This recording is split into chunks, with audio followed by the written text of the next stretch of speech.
من الشيطان اللعين الرجيم بسم الله الرحمن الرحيم الحمد لله رب العالمين والعاقبة للمتقين والصلاة والسلام على أشرف الأنبياء والمرسلين حبيب إله العالمين بالقاسم محمد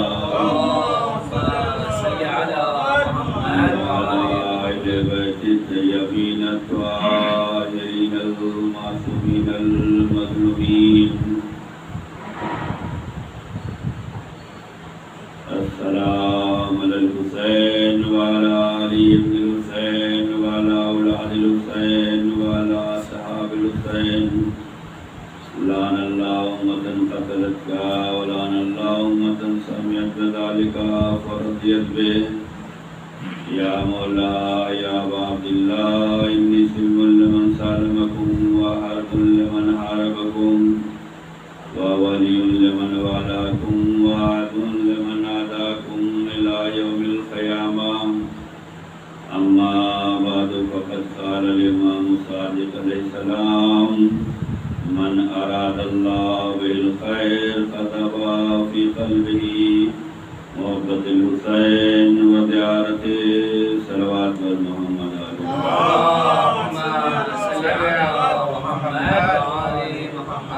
عزیزان گرامی ارشاد امام ہو رہا ہے یہ اللہ جس سے نیکی کا ارادہ کرتا ہے اس کے دل میں محبت امام حسین علیہ السلام کو ڈال دیتا ہے اور اس کے ساتھ ساتھ زیارت امام حسین کی تمنا بھی اس کے اندر پیدا کر دیتا ہے اور اللہ جس سے برائی کا ارادہ کر لے اس کے دل میں بغض امام حسین اور بغض زیارت امام حسین ڈال دیتا ہے اللہ جس سے نیکی کا ارادہ کرتا ہے اس کے دل میں محبت حسین ڈالتا ہے اور جس سے برائی کا ارادہ کرتا ہے اس کے دل میں بغض حسین ڈالتا ہے امام حسین علیہ السلام کی محبت ہمارے دلوں میں ہے اللہ کا شکر ادا کرتے ہیں کہ اس نے یہ توفیق دی ہے اور یہ نعمت سے نوازا ہے ہمیں اس نعمت کی قدر کرنا چاہیے اور اس نعمت الہی پہ ہمیں شکر کرنا چاہیے اور اس نعمت الہی کی حفاظت کرنی چاہیے اور اس نعمت الہی کے مقاصد پر ہم سب کو عمل کرنا چاہیے محبت حسین معمولی شے نہیں ہے یہ اللہ کا رحم و کرم ہے اللہ کا لطف کرم ہے کہ اس نے ہمارے دلوں میں محبت حسین ڈالی ہے جس کے دل میں محبت آ جائے خوش نصیب بندہ ہے امام کی محبت اگر ایک دن کے لیے بھی ہمارے دل میں آ رہی ہے تو اسے بھی ثواب کی نظر سے دیکھا جاتا ہے اس کا بھی اجر اللہ دینے کے لیے تیار ہے اور وہ بندے جن کے دلوں میں محبت ہے اور اس محبت کی بنا پر کار خیر کرتے ہیں اللہ کی نگاہ میں وہ بہت محترم بندے آج جو ہے 25 سفر ہے 26 سفر کی شب آ گئی آج کی تاریخ اسلام میں اس واقعے کی یاد دلاتی ہے کہ پیغمبر کا یہ آخری ہفتہ گزر رہا ہے 28 سفر پیغمبر کی شہادت کی تاریخ ہے آج شب 26 ہے شب 26 میں یہ واقعہ ملتا ہے کہ پیغمبر نے ایک نوجوان کو سردار لشکر بنایا ہے اس نوجوان کا نام ہے اسامہ بن زید 20 سال کا نوجوان ہے نوجوان اگر کار خیر میں آگے بڑھے عبادت الہی میں آگے بڑھے قرآن کی تلاوت میں آگے بڑھے واجبات کی ادائیگی میں آگے بڑھے تو اس کو اسلام بڑے احترام کی نگاہ سے دیکھتا ہے۔ اس لیے کہ وہ عبادتیں جو جوانی میں انسان بجا لاتا ہے اس کی زیادہ قدر و قیمت ہے بنسبت وہ عبادت جو ضعیفی میں بجا لائی جائے کہ جب ہر طرف سے مایوس ہو جاتے ہیں تب ہم عبادت کی جانب راغب ہوتے ہیں۔ یہ بزرگواروں کو برا نہ لگے کہ عبادت چھوڑ دے، نہیں، جو عبادت کا لطف اور مزہ جوانی میں ہے، جو ثواب جوانی میں عبادت کرنے میں ہے وہ ضعیفی میں نہیں ہے، یہ حقیقت ہے۔ اور اسلام نے ایسے نوجوانوں کو تشویق دلائی ہے، ان کو سراہا ہے، ان کی قصیدہ خوانی کی ہے جو جوانی میں عبادت الہی بجا لاتے ہیں۔ جوانی میں اگر کوئی بندہ قرآن کریم پڑھتا ہے تو حدیث میں آیا ہے یہ قرآن اس کے خون میں اتر جاتا ہے، اس کے اندر رچ بس جاتا ہے۔ اور رسول اللہ نے دعوت ذوالعشیرہ میں جب یہ کہا کون ہے جو ہمارے کاموں میں مددگار ہوگا تو اس وقت بھی ایک نوجوان ہی اٹھا تھا جس کا نام تاریخ میں علی لکھا گیا ہے۔ رسول دعوت ذوالعشیرہ میں بھی جوان کو آگے بڑھا رہے ہیں، اور رسول اس دنیا سے جانے سے پہلے جو لشکر تیار کر رہے ہیں اس میں بھی جوان کو ہی سردار بنا کے جا رہے ہیں۔ یہ نوجوانوں کے حوصلہ افزائی کے لیے ہے، یہ حقیقت ہے، یہ تاریخ کے واقعات ہیں۔ تو آج کی شب وہ ہے کہ جس میں پیغمبر نے سردار لشکر بنایا ہے، جبکہ مدینے میں بڑے بڑے بزرگ ہیں جو ہمیشہ دعویٰ تو یہ کرتے ہیں کہ ہمیشہ پیغمبر کے ساتھ رہتے تھے۔ ان لوگوں کی موجودگی میں رسول اللہ نے ایک 20 سال کے نوجوان کو انتخاب کیا ہے کہ اسے سردار لشکر بنایا ہے، اس کا نام اسامہ بن زید ہے۔ رسول اگر کسی کو کوئی عہدہ دیتے ہیں، کوئی منصب دیتے ہیں، کوئی پوسٹ دیتے ہیں، کوئی مقام دیتے ہیں تو یوں ہی نہیں دیتے، امتحان لیتے ہیں، جانچتے ہیں، پرکھتے ہیں، حالات دیکھتے ہیں، اس کی لیاقت دیکھتے ہیں، اس کا ذوق و شوق دیکھتے ہیں۔ اس کے بعد 20 سالہ نوجوان اسامہ بن زید کو اگر سردار لشکر نبی بنا رہے تھے تو پہلے صحابیوں کا امتحان لیا ہے۔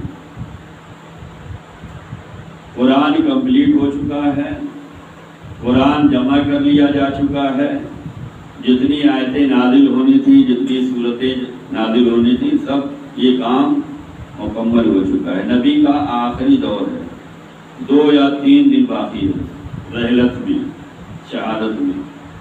ایسے موقع پہ رسول اللہ نے امتحان لیا، تمہیں قرآن کتنا یاد ہے؟ انہوں نے کہا ہمیں اتنا یاد ہے۔ کہا تمہیں کتنا یاد ہے؟ انہوں نے کہا ہمیں اتنا یاد ہے۔ جب اسامہ بن زید کا نمبر آیا تو اسامہ بن زید نے نبی اللہ کی بارگاہ میں کہا کہ ہمیں سورہ بقرہ یاد ہے۔ سورہ بقرہ قرآن مجید کا سب سے بڑا سورہ، 286 آیت ہے، 2.5 پونے 3 پاروں میں ایک سورہ ہے، قرآن مجید کا سب سے بڑا سورہ۔ 20 سالہ نوجوان یہ کہہ رہا ہے کہ ہمیں سورہ بقرہ یاد ہے، اور دوسروں کو نہیں یاد تھا اتنا قرآن اس زمانے میں، اس نوجوان کو یاد ہے۔ پیغمبر نے اسی نوجوان کو جو ہے سردار لشکر بنایا۔ یہ لشکر ترتیب دیا گیا، اس میں کہا گیا اصحاب بھی جائیں گے، انصار، مہاجر، اصحاب، قاری قرآن، اور وہ جو معاہدے کے طور پہ رہ رہے ہیں، یعنی سب کو جانا ہے۔ ان کی سرداری میں یہ لشکر شام کی جانب بھیجنا تھا جو رومیوں سے جنگ کرنی تھی۔ پیغمبر نے تاکیداً کہا تھا کہ تمہیں بھی جانا ہے، تمہیں بھی جانا ہے۔ جو نامی گرامی تھے سب کے نام پیغمبر نے لیے۔ اور نامی گرامی کے ساتھ ساتھ سعد بن ابی وقاص بھی ہیں، اور وہ لوگ ہیں جنہیں دوسری خلافت نے تیسری خلافت کے لیے جو معین کیے تھے 6 نام، وہ لوگ بھی اسی میں شامل ہیں۔ اب یہ لوگ آپس میں مشورہ یہ کر رہے ہیں کہ ہمارے ہوتے ہوئے یہ نوجوان کو سردار لشکر بنایا گیا، اور ہم بزرگ ہیں، اور یہ نوجوان یہ ہمارے سامنے، یہ واقعے سے ہمیں دونوں سبق لینے ہیں،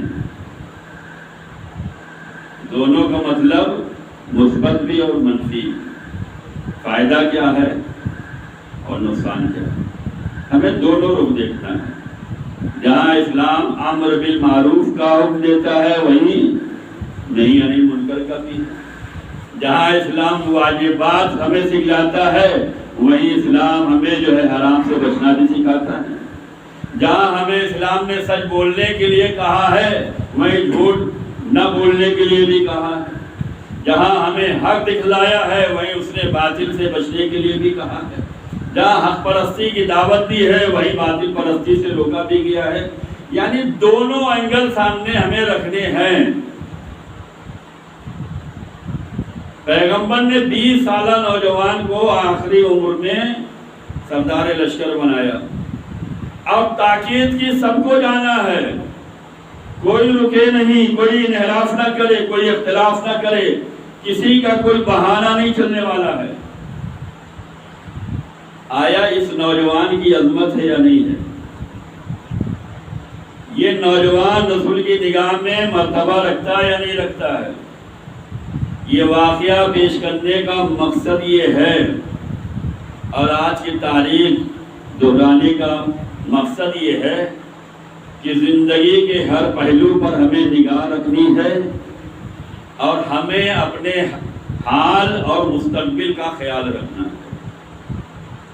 حال، پریزنٹ اور فیوچر ہمیں دیکھنا ہے، اس کو محفوظ رکھنا ہے، اس کی حفاظت کرنی ہے، اور ہمیں آگاہ رہنا ہے، بیدار رہنا ہے، ہوشیار رہنا ہے۔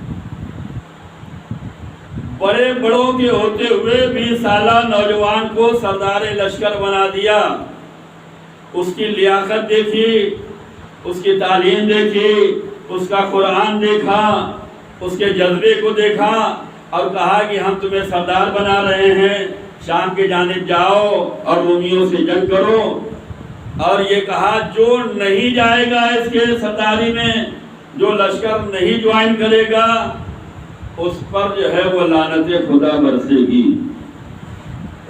لعنت خدا برسنے کا مطلب سمجھتے ہیں؟ قرآن میں ہے کہ جس پر خدا کی لعنت ہو جائے پھر اسے رحمت نہیں بچا سکتی۔ لعنت کا مطلب ہی یہ ہوتا ہے کہ رحمت سے اسے دور کر دیا جائے۔ جب رحمت سے دور ہو جانے پہ لعنت پڑتی ہے تو رحمت للعالمین سے جو دور ہو جائے ان پہ کتنی لعنت برسے گی۔ پیغمبر نے فرمایا کہ اس کی سرداری میں جانا ہے، اور جو نہیں جائے گا اس پہ لعنت خدا ہے۔ رسول اللہ نے بنا دیا، اور یہاں بزرگ لوگ جو ہے وہ بیٹھے ہیں کہ نہیں جانا اس کی سرداری میں۔ اچھا، کیوں نہیں جانے کے لیے تیار ہے؟ یہ کیوں نہیں جانا چاہتے؟ یہ تو بہانہ ہے کہ نوجوان کو بنا دیا ہے، یہ رسول سے الگ نہیں ہونا چاہ رہے، یہ غدیر ان کے دل و دماغ میں بیٹھی ہوئی ہے۔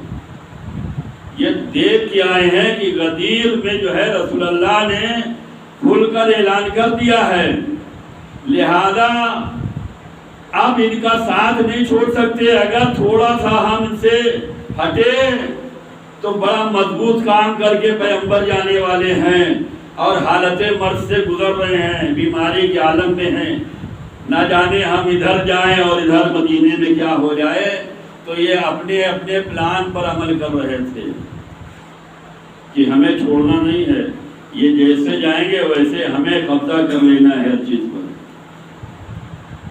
رسول اللہ حالات جانتے تھے، موقع محل جانتے تھے، پتہ چلا کوئی جانے کے لیے تیار ہی نہیں ہو رہا۔ جب یہ لوگ نہیں جا رہے تو اور لوگ کیا؟ رسول اللہ نے نام لے لے کر جو ہے لعنت فرمائی۔ یہ نوجوان بڑی عظمت رکھتا ہے۔ آیا یہ عظمت ہمیشہ برقرار رہنے والی ہے یا وقتی ہوتی ہے؟ ہم بھی ایسے ہی ہوتے ہیں کہ ہم نے تو بچپن میں بہت قرآن پڑھا ہے، ابھی کیا کر رہے ہیں، پڑھ رہے ہیں یا نہیں پڑھ رہے؟ ماں باپ نے ہمیں 10 سال کے ہوئے 10 مرتبہ قرآن ختم کرا دیا، بڑا فخر ہے، ابھی کیا کر رہے ہیں؟ ہم مجلسوں میں بہت آگے رہتے تھے، ساری ذمہ داریاں کرتے تھے، ابھی کیا کر رہے ہیں؟ ہم اپنے ماضی کو یاد کر کے فخر نہ کریں کہ ہم نے بہت کچھ کر لیا، بہت نمازیں پڑھ لی، بہت قرآن پڑھ لیا، بہت کار خیر کر لیا، بہت نیکی کر لی، بہت خدمت کر لی، اب ہمیں آرام سے بیٹھنے دو۔ نہیں، شیطان ملائکہ کی صفوں میں رہتا تھا، نکالا گیا یا نہیں نکالا گیا؟ شیطان عابدوں کی فہرست میں تھا، اس کا ایک سجدہ کئی ہزار سال تک ہوا ہے، ہمارے تو کتنے سجدے 5 منٹ میں ہو جاتے ہیں، شیطان کا ایک سجدہ کئی ہزار سال میں ہوا ہے۔ اتنا بڑا عابد و ظاہر وہ تھا، ابھی کیا ہے؟ نوح کا بیٹا نوح کے ساتھ تھا، کشتی نوح جب بنی ہے تو وہ کہاں گیا؟ نوح کی زوجہ نوح کے ساتھ تھی، لیکن جب طوفان آیا، نبی بلا رہے تھے، تب وہ کہاں گئی؟ تھا کی بات چھوڑ دو کہ ہم یہ تھے، یہ تھے، یہ تھے، یہ تھے کا کمال نہیں ہے، کیا ہو یہ کمال ہے۔ یہی اسامہ بن زید جو 20 سال کی عمر میں نبی اللہ نے سردار لشکر بنایا ہے، اور جو لوگ ان کا ساتھ نہیں دے رہے ہیں، ان کے لشکر کو جوائن نہیں کر رہے ہیں، رسول اللہ لعنت فرما رہے ہیں، لیکن یہی وہ نوجوان ہے جو آگے بڑھ کر برقرار نہیں رہ سکا۔ رسول اتنا چاہتے تھے، رسول سے اتنی قربت تھی کہ جب 5 ہجری میں حادثہ افک رسول اللہ کی ایک زوجہ پر اہتمام لگایا گیا، تہمت لگائی گئی، بڑا سنگین مرحلہ تھا، نبی کی زوجہ پر تہمت لگائی گئی 5 ہجری میں۔ رسول اللہ نے ایسے موقع پر جس سے مشورہ لیا ہے، اس میں مولا علی تھے اور اسامہ بن زید تھے۔ یہ نوجوان 15 سال کی عمر میں ربی کے پاس اتنا قریب تھا کہ نبی کی زوجہ پر تہمت لگائی، اس معاملے میں رسول اللہ نے جو مشورہ لیا ہے مولا علی سے لیا ہے اور اسامہ بن زید سے لیا ہے۔ جب فتح مکہ ہوا ہے تو رسول اللہ خانہ کعبہ کے اندر تھے، اس وقت رسول اللہ کے ساتھ اسامہ بن زید بھی خانہ کعبہ کے اندر ہیں۔ اتنا قریبی انسان، رسول کے ساتھ رہنے والا، رسول ہر جگہ اسے ساتھ رکھتے تھے، اور آخر وقت میں بھی رسول اللہ نے جب سردار بنایا ہے تو جو لوگ ان کے لشکر میں جوائن نہیں کر رہے ہیں، نبی اللہ نے لعنت برسائی اور لعنت خدا کا انہیں حقدار بنایا۔ ایسا نوجوان، یہ اس کا ماضی ہے، اس کا حال دیکھیں گے۔ اس کا حال یہ ہے کہ جب اس کے لشکر میں کوئی نہیں گیا اور پیغمبر کی 2 یا 3 دن کے بعد جب رحلت ہو گئی اور لوگوں نے جو ہے اپنا خلیفہ بنا لیا، غدیر کو بلا دیا، علی سے کوئی واسطہ نہیں رکھا اور سقیفہ میں اپنا خلیفہ بنا دیا، تب یہ ادھر چلے گئے۔ اتنی جلدی انسان بدلتا ہے؟ ایسا انسان اتنی جلدی بدلتا؟ خلافت پہ قابض ہونے کے بعد انہی کی سرداری میں پھر لشکر بنایا گیا اور خلیفہ اول نے بھیجا کہ آپ نبی سے بہت قریب تھے، نبی اللہ نے آپ کو بنایا ہے۔ جب ماننے کی بات آ جائے تو ہر بات مان لی جاتی ہے، اور جب نہیں ماننا ہے، نافرمانی کرنا ہے، تب قول رسول یاد نہیں رہتا۔ آج اپنی خلافت میں اسی اسامہ بن زید کو سردار لشکر بنا کے بھیجا جا رہا ہے، اور یہ کہا جا رہا ہے آپ کو نبی اللہ نے بنایا تھا، آپ نبی اللہ کے بڑے قریب تھے، آپ ہی کو سردار برقرار رکھا جائے گا، اور جب نبی اللہ بنا کے بھیج رہے تھے تب جانے کے لیے تیار نہیں تھے۔ تو عبادت وہی ہے، ثواب اسی میں ہے جو اللہ رسول کی مرضی میں کام کیا جائے۔ اپنی مرضی سے اگر کام کیا جائے تو اس میں ثواب نہیں۔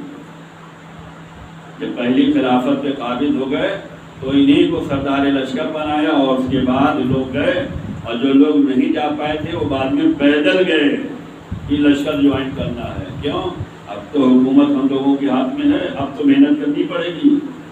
ابھی تک حکومت نبی کے ہاتھ میں تھی، اگر محنت کرتے تو نام ان کا ہوتا۔ یہی وجہ ہے کہ ہر جنگ دیکھ لیجیے کہیں محنت نہیں کی گئی، بلکہ لشکر اسلام میں رہ کر جو ہے دشمن کی تعریف کرتے ہوئے لوگ نظر آئے تھے۔ لیکن آج جب حکومت ہاتھ میں آ گئی ہے تو اب محنت کرنی ہے۔ کیوں؟ اس لیے کہ اب ہم لوگوں کے ہاتھ میں ہے۔ اسامہ بن زید کو ان لوگوں نے بھیجا، دوسری خلافت میں ان کے وظیفے زیادہ کر دیے گئے، جبکہ اہل بیت کے چاہنے والوں کے وظیفے کو ختم کر دیا گیا تھا، ان کے وظیفے کو بڑھا دیا گیا۔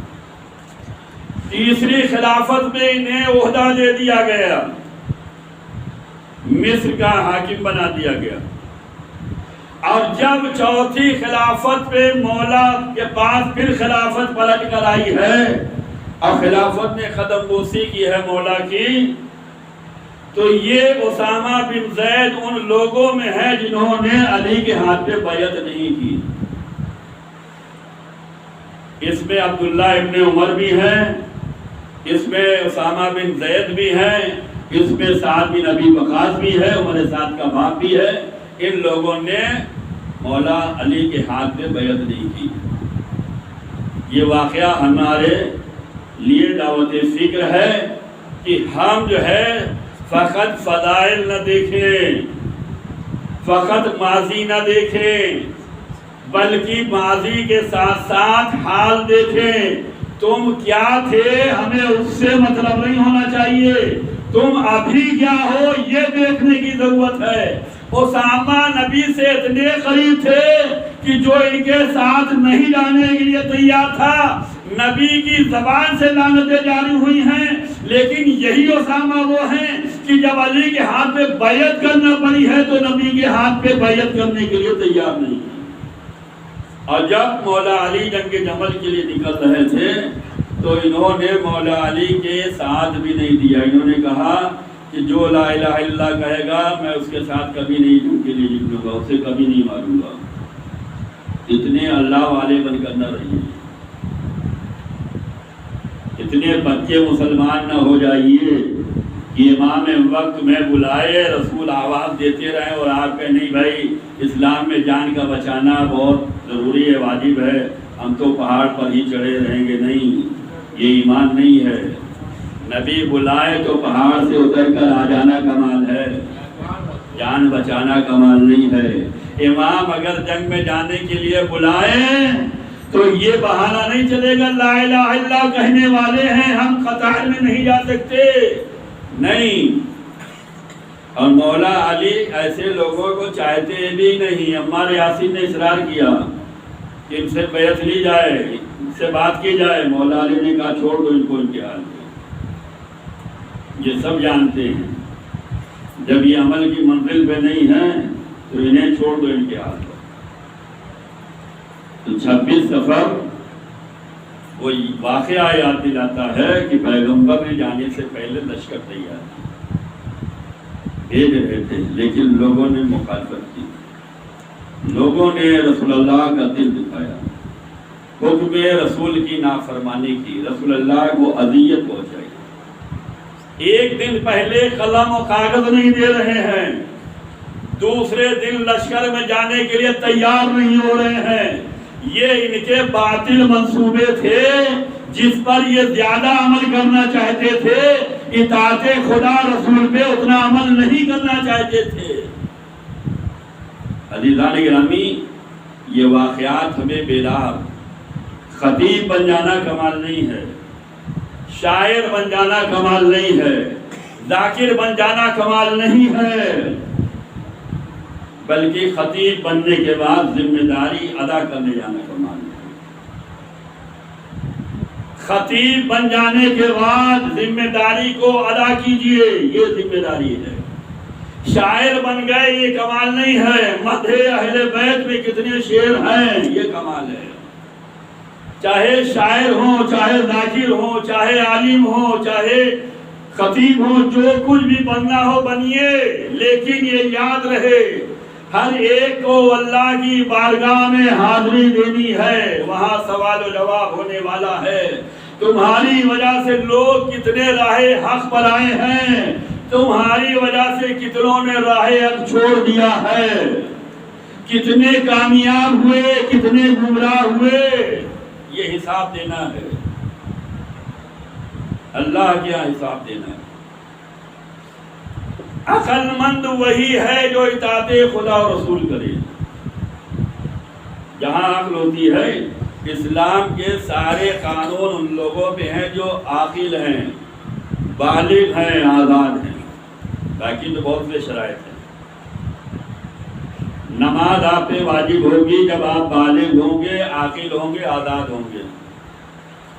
نماز کہاں پڑھیں گے وہ شرائط الگ ہے، جگہ پاک ہو، وضو جو کرنے جا رہے ہیں وہ پانی کیسا ہو، وہ سارے شرائط بات کے جو آپ پہ واجب ہو رہی ہے شریعت اسلامی، وہ بالغ ہونے کے بعد، عاقل ہونے کے بعد، آزاد ہونے کے بعد۔ یعنی آپ اگر کسی بندے کے غلام ہیں تو آپ پر شریعت لاگو نہیں ہوتی۔ آپ اگر عقل سے پیدل ہیں یا عقل کرائے پہ دے بیٹھے ہیں تو آپ پر جو ہے شریعت لاگو نہیں ہوتی۔ آپ اگر نابالغ ہیں تو آپ پہ شریعت نہیں ہے۔ عقل مندی کا تقاضا یہ ہے کہ ہم اطاعت خدا و رسول کریں، نیکیوں میں آگے بڑھیں، واجبات کو ادا کریں۔ یہ دشمنوں نے ہمیشہ عقل والوں کا استعمال کیا ہے، دیکھا ہے، جانچا ہے پرچان کہ ہمارے لشکر میں کون آ سکتا ہے، اہل بیت کا ساتھ کون دے سکتا ہے اور ہمارا ساتھ کون دے سکتا ہے۔ ہمیشہ دشمنوں نے اس بات کو پرکھا ہے۔ عمر عاص، اس کا کردار بھی جو ہے تاریخ میں واضح ہے، اچھا کردار نہیں ہے۔ 8 ہجری میں اس نے اسلام قبول کیا ہے، اور اسلام قبول کرتے وقت اس نے کہا تھا کہ ہمارے پورے گناہ جو پچھلے گناہ ہیں معاف کیے جائیں، تب اسلام اس نے قبول کیا 8 ہجری میں۔ لیکن جب یہ حالت کفر میں تھا تب بھی اسلام کا دشمن تھا، اور جب اس نے اسلام قبول کیا ہے تب بھی اسلام کا دشمن تھا۔ ہر جگہ دعوت عمل ہے، ہر جگہ مضبوطی ہونی چاہیے، ہر جگہ تیاری ہونی چاہیے، ہر جگہ شعور ہونا چاہیے۔ اسلام سے پہلے اس کا کردار یہ ہے کہ رسول اللہ کے سامنے آ کر مکے میں گستاخی کرتا تھا، سامنے آ کر رسول اللہ کے خلاف شعر کہتا تھا۔ ہم نے کہا نا کہ ذاکر ہو جانا کمال نہیں ہے، خطیب ہو جانا کمال نہیں ہے، شاعر ہو جانا کمال نہیں ہے۔ ہمارے خطبے سے، ہمارے ذکر سے، ہمارے شعر سے، ہمارے مصرے سے، ہمارے نوحوں سے کتنی ہدایت ہو رہی ہے، یہ کمال ہے۔ اگر گمراہی ہو رہی ہے، خرافات ہو رہا ہے، فساد ہو رہا ہے، تو ہمیں دونوں حساب دینا ہے۔ یہ ایسا شاعر تھا کہ رسول اللہ کے سامنے آ کر رسول کی شان میں گستاخی کرتا تھا، اور رسول کے سامنے شعر پڑھتا تھا گستاخی۔ رسول اللہ کو ناگوار گزرا، پیغمبر رحمت للعالمین ہیں، لیکن پیغمبر بھی دل و دماغ رکھتے ہیں۔ سامنے آ کر جب شعر پڑھتا تھا نبی کو برا لگتا تھا، نبی اللہ نے اللہ کی بارگاہ میں بد دعا کی ہے، یہ فرمایا کہ اس نے جو ہماری شان میں جو گستاخی کرتے ہوئے اس نے شعر کہے ہیں، اللہ کی بارگاہ میں نبی اللہ نے کہا اس کے ہر مصرے میں اور ہر حرف پر، بہت توجہ چاہتا ہوں، عمر آس کے ہر شعر پر اور ہر حرف پر پیغمبر نے فرمایا ہے کہ اے اللہ، اس نے ہماری شان میں گستاخیاں کی ہیں، یہ مسخرہ پن کرتا ہے، یہ مذاق اڑاتا ہے، یہ لوگوں کو ہمارے خلاف ہنساتا ہے، اس کے ہر شعر پر اور ہر حرف پر جو ہے ہزار لعنت تو بھیج۔ یعنی معاملہ کتنا سنگین ہے کہ ہر مصرے پہ نہیں نبی اللہ نے فرمایا ہے، بلکہ ہر مصرے میں جتنے حرف استعمال ہوئے ہیں ہر حرف پر ہزار لعنت رسول اللہ نے فرمائی ہے۔ پتہ چلا یہ اتنا بڑا گستاخ تھا کہ پیغمبر نے بتلایا کہ اس کے ہر حرف پر جو ہے ہزار لعنتیں میں خدا سے مانگ رہا ہوں۔ ایسا شاطر، ایسا دشمن رسول، ایسا دشمن اسلام جس نے بہت اذیتیں رسول اللہ کو دی اور جلدی اسلام بھی قبول نہیں کیا۔ 8 ہجری میں اس نے اسلام قبول کیا، اور جب 8 ہجری میں اس نے اسلام قبول کیا ہے تو اس نے رسول اللہ کے بعد جو ہے ان لوگوں سے رابطہ کیا جو حکومت پہ آ گئے تھے۔ یہ مولا علی کے خلاف جو قتل کا الزام لگایا گیا اور قتل عثمان کا قصاص کے نام پہ جو کیا گیا ہے، اس پہ اسی کا مشورہ تھا کہ شام میں تم یہ مشہور کرو کہ علی نے جو ہے خلیفہ سوم کو قتل کیا ہے، اور پبلک کو یہی اتنا دہراؤ کہ لوگ سمجھ جائیں، اور اس کے بعد یہی مشورہ اس کا کام آیا کہ شام میں جو ہے معاویہ نے یہی پرچار کیا اور لوگوں کو جو ہے جنگ پہ لانے کے لیے، مولا علی کے خلاف اٹھانے کے لیے یہی مشورے پر عمل کیا گیا۔ جنگ صفین میں جب جنگ مولا علی کے ہاتھ میں تھی، کامیابی مولا علی کے ہاتھ میں تھی، تو اسی عمر عاص نے پبلک کو پھر گمراہ کیا ہے۔ معاویہ سے کہا کہ اب ہم ان سے جیت نہیں پائیں گے، ایسا کرو کہ پتھروں کو جو ہے جلدان میں رکھو اور نیزے پہ بلند کرو، کہو یہ قرآن ہے جو تمہارے درمیان فیصلہ کرے گا۔ جیتی ہوئی جنگ ہار میں بدل گئی۔ لوگ گمراہ ہونے کے لیے جلدی تیار، لوگ بہکنے کے لیے جلدی تیار، اسی کا مشورہ جب مولا علی کے سامنے آیا ہے تو واقعات آپ کی نظروں میں ہے کہ اس نے کیسے جان اپنی بچائی، اتنا شاطر انسان۔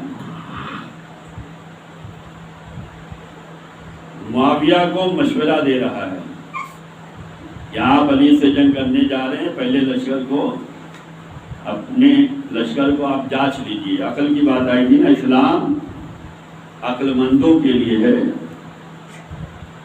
جنگ پہ جانا ہے، معاویہ مولا علی سے لڑنے کے لیے تیار ہے، اس لیے کہ ایک زمانے تک اپنی قوم کو گمراہ کیا ہے کہ خلیفہ سوم کا قتل جو ہے علی نے کیا ہے، یہ قصاص ہمیں لینا ہے، یہ بدلہ ہمیں لینا ہے، ہم لوگوں کے ساتھ کرنا چاہیے۔ پوری قوم کو گمراہ کر کے رکھا۔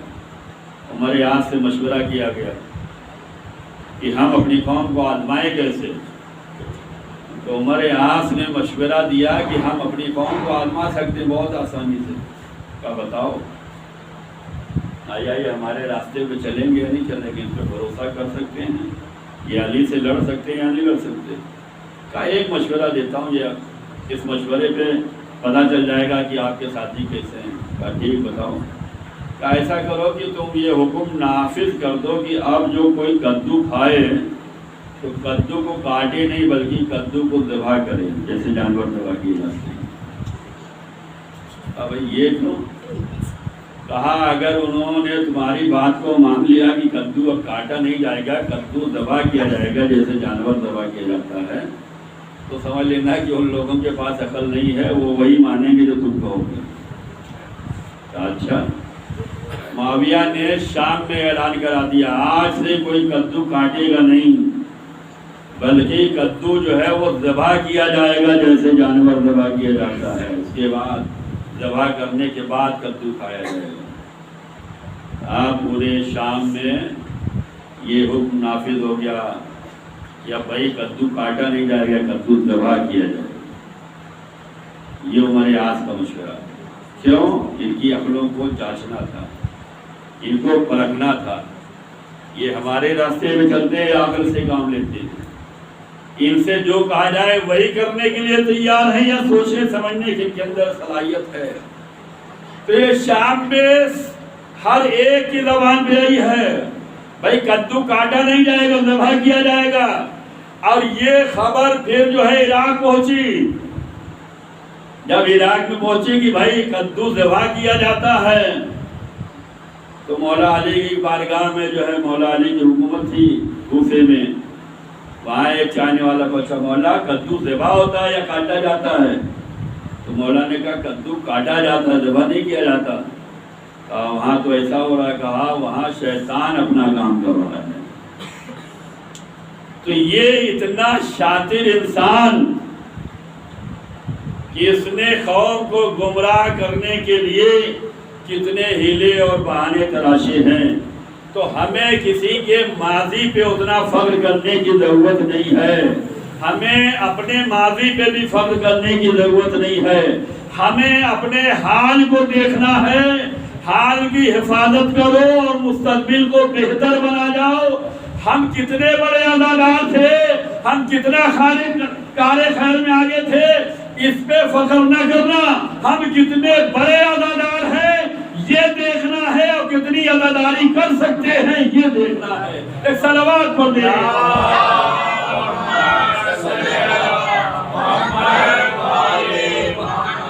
اہل بیت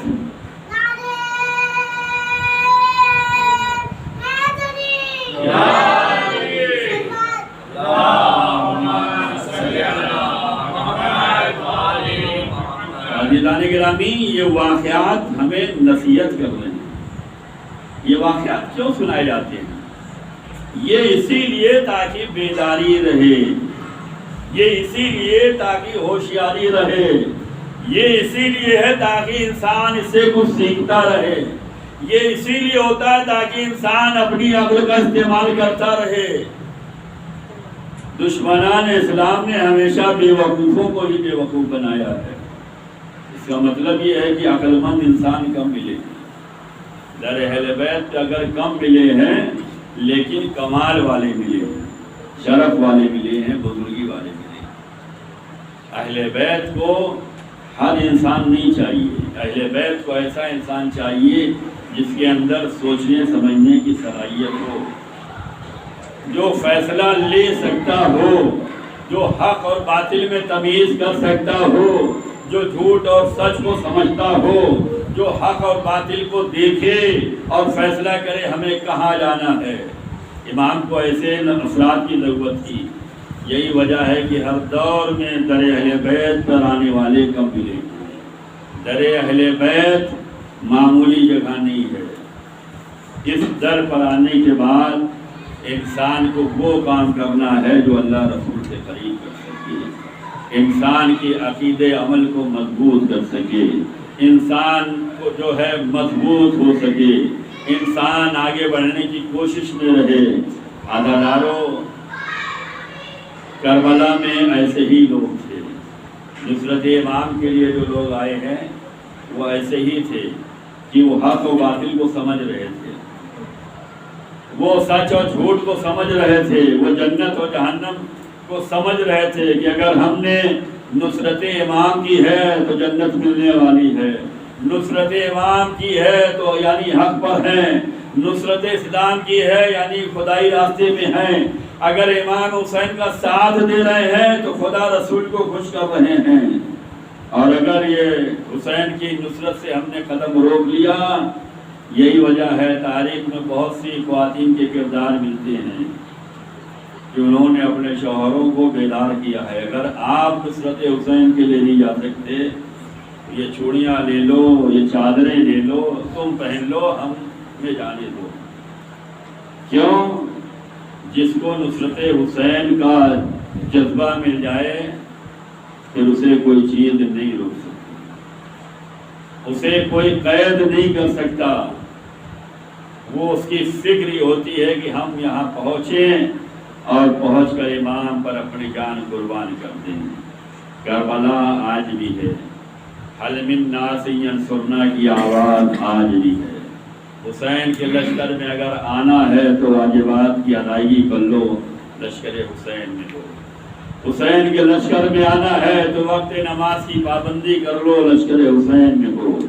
لشکر حسین میں آنا ہے تو تلاوت قرآن کرتے رہو، لشکر حسین میں ہو۔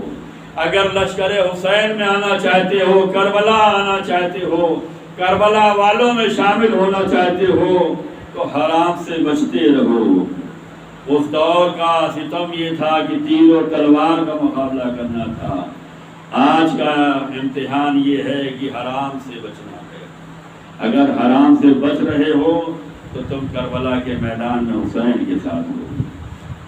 عزاداروں، کربلا میں حسین کے لشکر میں تو بڑے مختصر سے تھے، لیکن ان کے قوت کو، ان کے ارادے کو، ان کے منصوبے کو، ان کے جذبے کو کوئی نہیں ہٹا سکا۔ یہ وجہ تھی کہ حسین نے اپنے چاہنے والوں کو ایسا آزمایا ہے کہ ایسا کسی نے نہیں آزمایا ہوگا۔ رسول اللہ نے بھی اپنے صحابیوں کو ایسے نہیں آزمایا، مولا علی نے بھی اپنے چاہنے والے کو ایسے نہیں آزمایا ہے جیسا حسین نے آزمایا۔ شب عاشور آئی، چراغ بجھا دیے گئے، بیعت اٹھا لی گئی، جنت کا وعدہ کر لیا گیا، جنت دے دی گئی۔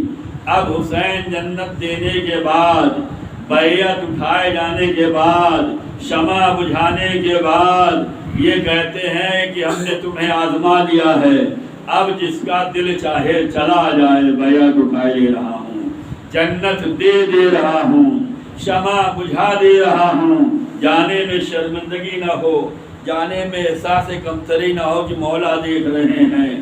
اور اس کے بعد حسین نے کہا جس کا دل چاہے چلا جائے اور جس کا دل چاہے کسی کا ہاتھ پکڑ کر لے جا سکتا ہے۔ جب شمع جلائی گئی تو حسین کے جانثاروں میں اور تبدیلی آ گئی۔ مولا ہمیں جانے کے لیے نہ کہیے، اگر آپ کو یقین نہیں ہے تو اپنی تلوار سے ہم اپنی گردن جدا کرنے کے لیے تیار ہیں، اپنے ہاتھوں سے اپنی گردن جدا کر لے جائیں گے۔ مولا یہ آسان کام ہوگا، لیکن شب عاشور آپ کو فوج عزیز میں تنہا چھوڑ جائیں، یہ ہمارے لیے بڑا مشکل مرحلہ ہے۔ حسین نے اپنے چاہنے والوں پہ فخر کیا، جیسے چاہنے والے مجھے ملے، نہ میرے بابا کو ملے، نہ میرے نانا کو ملے، نہ میرے بھائی کو ملے۔ عزاداروں، یہ ایسے جانثار تھے کہ سبقت لے جانا چاہتے تھے، لیکن سب اطاعت امام کر رہے ہیں۔ جب تک امام حکم نہ دیں گے، جب تک امام اجازت نہ دیں گے، کوئی میدان میں جانے والا نہیں ہے۔ اپنی مرضی سے اگر جائیں گے تو یہ اطاعت امام نہ ہوگی، یہ جہاد نہیں ہوگا، یہ کربلا کے فاتحوں میں نام نہیں ہوگا۔ سب اطاعت امام کر رہے ہیں۔ اے عزاداروں، کربلا ہمیں اطاعت امام کا سبق سکھاتی ہے، امام کی کیسے پیروی کی جائے یہ کربلا بتلاتی ہے۔ عزاداران حسین یہ ایسے جانثار تھے کہ شہداء کربلا جب شہید ہو چکے ہیں، لاشیں کربلا کے میدان میں بکھرے ہوئے تھے، حسین نے آواز جو بلند کی، آواز استغاثہ، حل من ناصر ینصرنا، تو یہی حسین کے جانثار تھے جو مرنے کے بعد بھی تڑپ رہے تھے، شہادت کے بعد بھی لاشاں تڑپ رہا تھا، اور ہر لاشے سے آواز آ رہی تھی، مولا جانے کے لیے نہ کہیے، ہم آپ پہ فدا ہونے کے لیے آئے۔ اے مولا، آپ کی آواز استغاثہ نے ہمیں بے چین کر دیا ہے، اگر آج ہمیں زندہ کیا جائے تو ہم آپ کا ساتھ دینے کے لیے تیار ہیں۔ لیکن کیا کرے مولا، موت نے مجبور کر دیا۔ اللہ دارو، یہ کربلا کے وہ مناظر ہے جو ہمیں یاد دلاتے ہیں کہ حسین کے جانثار کیسے حسین کربلا کے میدان میں اپنے شیعوں کو یاد کر رہے ہیں۔ ساری قربانیاں ہو چکی، سارے شہداء زمین کربلا میں پڑے ہوئے ہیں۔ حسین اپنے اصغر کو لے کے چلے، 6 ماہ کا بچہ ہے، یہ بھی 3 روز کا بھوکا پیاسا ہے۔ حسین کسی کے لیے پانی نہیں مانگ رہے تھے، لیکن اب امتحان حسین آگے بڑھا۔ اپنے بیٹے کو لے کر آئے، چادر کو ڈھاکے ہوئے ہیں، اور فوج اشقیا کے سامنے آئے، چادر کو ہٹایا، ننھے اصغر کو فوج اشقیا کے سامنے کیا۔ دیکھو میں بھی پیاسا ہوں، میرا بچہ بھی پیاسا ہے، میرے بچے پیاسے تھے میں نے نہیں مانگا، میں پیاسا ہوں میں نے نہیں پانی مانگا، سکینہ پیاسی ہے میں نے نہیں مانگا، اکبر پیاسا تھا میں نے پانی نہیں مانگا، قاسم پیاسے تھے پانی نہیں مانگا، اور محمد جیسے لاڈلے پیاسے تھے پانی نہیں مانگا، ہاں لیکن 6 مہینے کے بچے کو لے کر آیا ہوں۔ ارے جس کا دل چاہے وہ اس بچے کو پانی پلا دے، مجھے پانی دینے کی ضرورت نہیں ہے، اس بچے کو پانی پلا دو، یہ کئی روز کا بھوکا پیاسا ہے۔ حسین نے امتحان دیا، جلدی ہوئی زمین پہ لٹایا، جس کا دل چاہے وہ آگے پلا دے۔ لو ادارو، فوجیں رو تو رہی تھی لیکن کسی نے پانی نہ پلایا۔ حسین نے اپنے 6 مہینے کے بچے کو اٹھایا اور فرمایا، اے میرے شیعو، کاش کربلا کے میدان میں ہوتے، آپ دیکھتے کہ اصغر کے لیے کیسے پانی کا سوال کر رہا تھا۔ الا لعنۃ اللہ علی القوم الکافرین وسیعلم الذین ظلموا أی القوم ینقلبون۔